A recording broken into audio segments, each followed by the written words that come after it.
अस्सलाम गाइस, मैं हूँ आपका दोस्त मोहसिन। दोस्तों, आज 17 मार्च 2023 है। तो आज जो मैंने सारा काम किया है ना, वो ये है कि मैंने इंग्लिश की सेल्फ प्रैक्टिस जो है ना वो जारी की हुई है।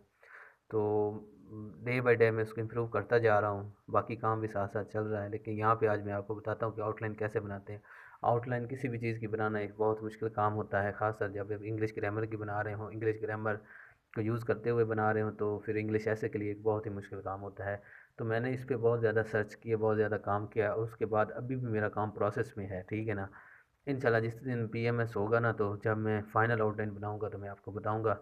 लेकिन ये है कि उसका जो ड्राफ्ट या स्केच है ना, वो मैंने ड्रा करके रख लिया है। तो वहाँ पे आपको सेल्फ प्रैक्टिस जितनी ज़्यादा होगी उतना ज़्यादा आपको हेल्प होगी, क्योंकि क्वेश्चन अनसीन होता है। वहाँ पे आपको खुद आउटलाइन बनानी आनी चाहिए, सही है ना। इसलिए आप खुद से प्रैक्टिस करना स्टार्ट करें।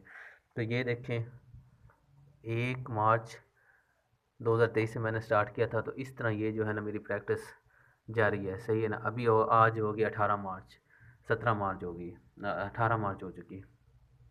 नहीं नहीं, 17 मार्च ही है। मैं 18 कह रहा हूँ, 17 मार्च है। तो 17 मार्च तक ये सारा जो चीज़ें हैं ना वो पढ़ी हैं। आप ये देखें, ये डे वन, यानी अब ये नहीं क्या था कि मैं पहले दिन से ही इस तरह बना ली। तो पहले दिन ऐसा कोई चक्कर नहीं होता। अब बार बार आपको काम करना पड़ता है, देखना पड़ता है, तो बहुत ज़्यादा एक वर्क होता है। और उसके बाद ये जो बन के सामने आपके पड़ी है, तो ये इसका भी शायद कोई 70-80 मरतबा जो है ना पहले प्रोसेस हो चुका है, तब जाके ये चीज़ें बन रही हैं, और अभी भी प्रोसेस में है काम। तो फाइनल आउटकम आएगी तो इंशाल्लाह हम बनाएंगे। अब ये देखें, ये मैंने स्टार्ट किया था, ये तब स्टार्ट किया था कि जब मैंने 1-2 साल तैयारी कर ली। उसके बाद मैं इस तरह की आउटलाइन बनाई, ठीक। फिर इस तरह की बनाई, यानी कि उसको इम्प्रूव करता गया। अब देखिए ना, आपको सीएसएस में क्वेश्चन आया है, बॉयज़ विल बी बॉयज़। अगर आपने टाइटल में किसी चीज़ को लिखना है, तो बॉयज़ विल बी बॉयज़ के साथ आपको ये बड़ा लिखना पड़ेगा, ठीक है। अगर टाइटल इंग्लिश ग्रामर, इंग्लिश ऐसे में अगर आप टाइटल दे रहे हैं, तो आपका फुल स्टॉप नहीं आएगा, और आप तमाम चीज़ों को कैपिटल लिखेंगे, सही है, सिवाय प्रेपोजिशन के। ऑफ, इन, विल या हेल्पिंग वर्ब, बाकी सारा जो है ना वो कैपिटल लेटर्स में आएगा। लेकिन ये अगर आपने उसी तरह लिखना है जिस तरह आपको टॉपिक मिला है, तो फिर आप फुल स्टॉप लगाएंगे, और जिस तरह मतलब टॉपिक नंबर 4 दिया है, तो उसको एज इट लिख दें, ये भी कोई बात नहीं। लेकिन अगर आपने एज टाइटल में लिखना है, तो आपको ये कैपिटल वर्ड करना पड़ेंगे। अच्छा, ये हो गया। बाकी चीज़ें इंशाल्लाह एक दिन बहुत अच्छी जो है ना हम प्रॉपर उसकी आउटलाइन पे वीडियो बनाएंगे। लेकिन अभी का जो बन चुका है वो आपको मैं दिखा रहा हूँ। ये देखें, ये मतलब कि मैं खुद से प्रैक्टिस जो है ना उसको जारी किया हुआ है। I am at Pakistan recent progress, English interview of me with myself, ठीक है। खुद से मतलब कुछ ना कुछ लिखा जाए। और my own pure English writing, इसे क्या है, my current life and daily routine, इसके बारे लिख लिया। यानी कि अपने टॉपिक है ना। ये सीरिया जो अर्थक्वेक आए तुर्की में, वो लिखा हुआ है। 6 फ़रवरी को आया था, ये देखें, 6 फ़रवरी। और मैंने अगले दिन वो लिख लिया था कि इसका क्या वैसे भी क्या हो सकता है, क्योंकि वकैब आपकी इम्प्रूव हो जाती है। और ये देखें, कैटास्ट्रॉफी अर्थ इन तुर्की है, फिर मज़ीद इसको लिखा, ये देखें। और इस तरह ये सेल्फ प्रैक्टिस, और ये पीपीएससी की बुक जिसमें मेरे नंबर बहुत कम आते हैं, लेकिन इंशाल्लाह अब आएंगे। अच्छा, ये देखिए, अब ये जो 17/3/2023 को मैंने लिखे थे, अब इस आउटलाइन और उसमें कितना फ़र्क आपको नज़र आ गया। यानी कि ये और ये, इसमें एक वाज़ेह फ़र्क आएगा। या आप ये देखें कि अभी ये तो मैंने बस जस्ट ऐसे लिखा है ना, सेल्फ प्रैक्टिस है। My journey for government job through BPSC. आप देखें, अगर इंग्लिश टाइटल हमने लिखना है ना, तो माई एम बड़ा, जर्नी का जे बड़ा, प्रेपोजिशन छोटी, फिर गवर्नमेंट जी बड़ा, जॉब जे बड़ा, थ्रू फिर प्रेपोजिशन है ये जो भी है वो छोटा, और फिर पीपीएससी। ये एक टाइटल हो गया। टाइटल लिखने का ये तरीकाकार है। अगर यहाँ पे फुल स्टॉप लिख दे कर देता, तो फिर माई जर्नी फिर आप छोटा लिख सकते हैं, और साथ में आप फुल स्टॉप लगा देते हैं, ठीक है ना। ये इस तरह काम हो जाना था। ये एक आपका टाइटल हो गया। अब नीचे की तरफ आए, इंट्रोडक्शन। वो इंट्रोडक्शन में क्या लिखना है, वो ये तरीकाकार है, क्वेश्चन के मुताबिक जो आप करंट सिचुएशन। देखिए, इस डॉट का मतलब होता है कि आगे आप मज़ीद एक्सप्लेन इसको किया गया कि उसके पॉइंट बनेंगे, ठीक है ना। जिस पे नहीं होते उस पर या फुल स्टॉप लगा दें, या फिर वैसे ही आप उसको छोड़ दें फुल स्टॉप के बगैर ही, यानी कि हेडलाइन आपकी बन गई। ये सब हेडलाइंस, ये मेन हेडलाइंस, फिर उनकी सब हेडलाइंस होती हैं। ये मेन हेडलाइंस होगी, इसको आप प्रॉपर बड़े में भी लिख सकते हैं, लेकिन यहाँ पे टाइटल पे हम गलती नहीं कर सकते बिल्कुल भी। यहाँ पे आप फुल स्टॉप लगा दें, आपका ये मुकम्मल हो जाएगा, सही है। और इसी तरह मैंने ये लिखा है।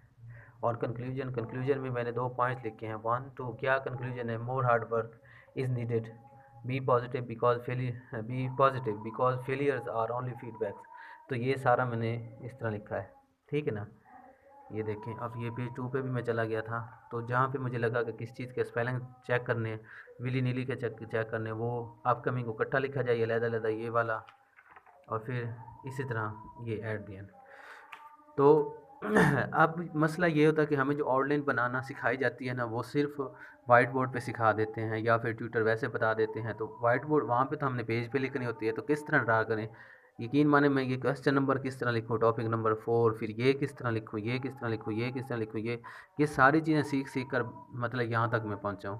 तो जब वो वाइट बोर्ड पे लिखाते हैं तो पता ही नहीं चलता यार वहाँ पे हमने किस तरह लिख के आनी है आउटलाइन, तो हमें वहाँ पे नहीं पता चल रहा होता। हमने पेज पे जो आउटलाइन बनानी है वो सीखें कि पेज पे हम किस तरह उसको आउटलाइन बनाएं ताकि उसकी समझ आए, वो खूबसूरत लगे। तो ये वाली बात थी जो 17 मार्च के लिए हमने की है। ये इंशाल्लाह भी अज़ान आ रही है, मैं खामोशी इख्तियार करता हूँ।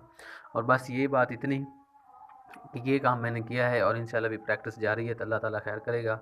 तो बाकी जब इंशाल्लाह पीएमएस होगा, सीएसएस के पेपर नज़दीक आएंगे, तो हम फाइनल जो हर पेपर के जो फाइनल मतलब मैं किस तरह लिखा, किस तरह क्वेश्चन मतलब किया, किस तरह करूँगा, वो जाके लिखूँगा और आपको बताऊँगा कि ये चीज़ें हैं।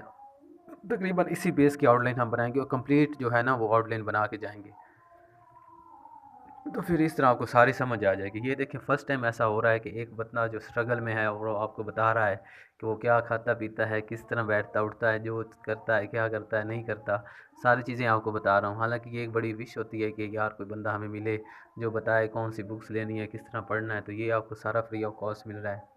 तो मेरा मकसद यही होता है कि यार मैं जिस तरह मुझे मुश्किलात पेश आई हैं, तो कम अज़ कम मैं लोगों को फ़ायदा दूँ। और क्योंकि सारे ही तकरीबन मैं कहता हूँ 80% 90% हम्बल बैकग्राउंड से होते हैं और ज़्यादा मसले हम्बल बैकग्राउंड वालों को पढ़ने से नहीं होता, उनके हज़ार मसले खुद के होते हैं, ज़ाती मसले होते हैं जो ख़त्म नहीं हो रहे होते। ठीक है ना, तो मेरे साथ भी ऐसा है, लेकिन क्या करें, हमने पढ़ना तो है, काम जारी रखना है।